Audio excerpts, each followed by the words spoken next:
Hi, my name's Sarah Allen and I'm 17. For most of my life, I've been doing theater, at least as long as I can remember. I started doing theater in local community productions with Ottawa School of Theatre and Vintage Stock. They really helped me progress and become a stronger actor. And then I got into Canterbury High School in their theater department. And for the last 4 years, that's where I've been training. I'd say my favorite thing I've learned there is mask, both character and neutral mask. I think it was really interesting and I loved diving into the characters. I want to go to York because I think it's so unique that everyone is trained in everything at the start. I mean, you're not just getting one thing, you're exploring backstage stuff, which is super important. And you're also doing character work and working with others. And I think that's really special and a lot of schools don't have that. I also love that I'm not only going to be learning from the teachers, who I know are going to be incredible, but I'm going to be learning from my peers and, you know, figuring out, okay, what's your life story? How can I take what you know and learn from it and make an amazing piece? And I'm so excited to do that with other actors across Ottawa and Canada.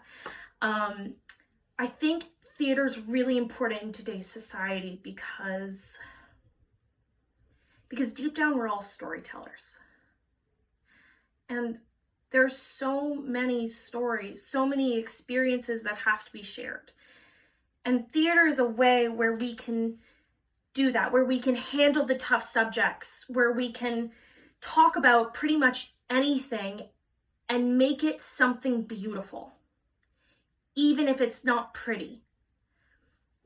It's not just about comedies or romance or fear.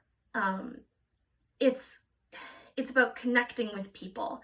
And, you know, in today's day and age with COVID and everything like that, I think it's really important that we all stay connected. And theater is a way we can do that by sharing our experiences with each other.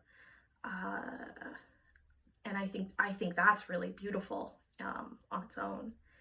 I think a play that's really influenced me is Gracie by Joan McLeod. I was in grade 9, so it would have been about 2018 or 2017 when I saw it at the Great Canadian Theatre Company. And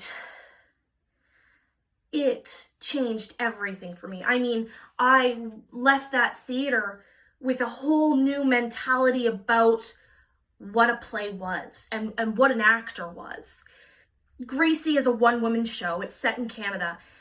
And I was so mesmerized by the way that Erica Anderson, the woman who portrayed Gracie, took on all of these roles and made them different and unique and was able to tell a story pretty much on her own.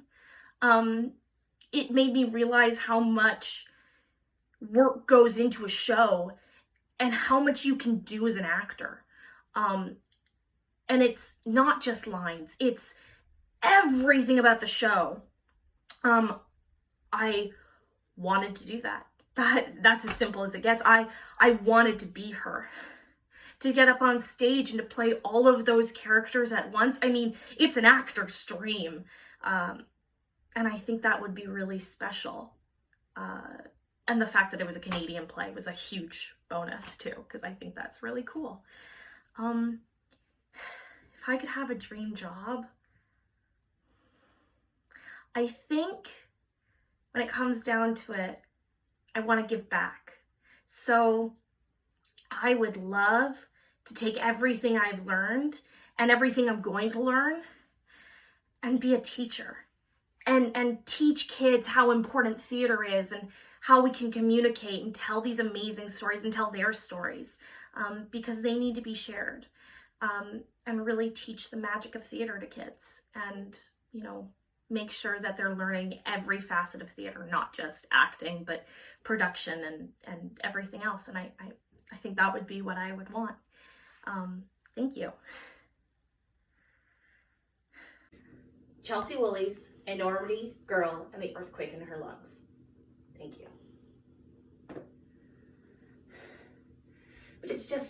It's just, you're walking away now. I sent you away, now you're walking away from me. Can't bear that you're walking away from me. So I grab the macaroni and I run to the woman and I say to the woman, hi, do you have an extra $2.75 so I can buy this macaroni? I have a 20 in my pocket, but it's just, I want her to buy me this macaroni. Because wouldn't it be nice to have somebody who looks so kind buy you macaroni? And the woman gives me a 5 and she says to keep the rest. And I should have gone. I should have gone to the till and bought the macaroni. I should have thanked the woman while my memories were still sweet, but I follow her.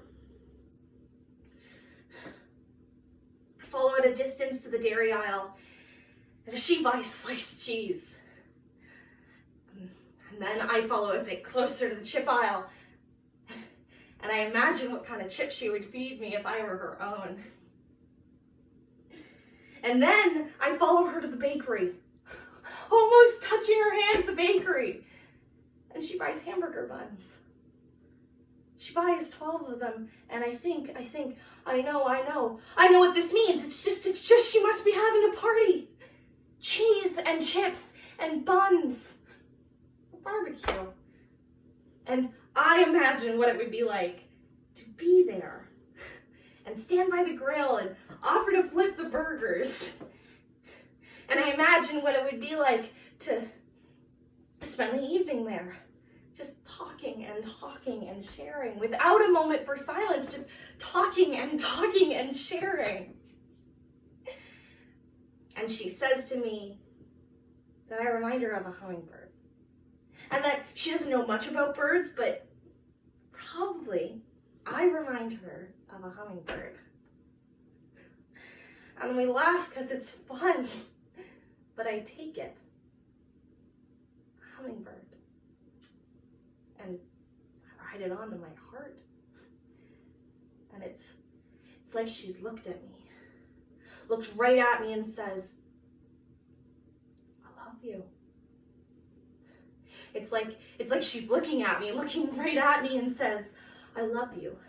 I adore you. I love you. And in that moment, I know I will do anything for her.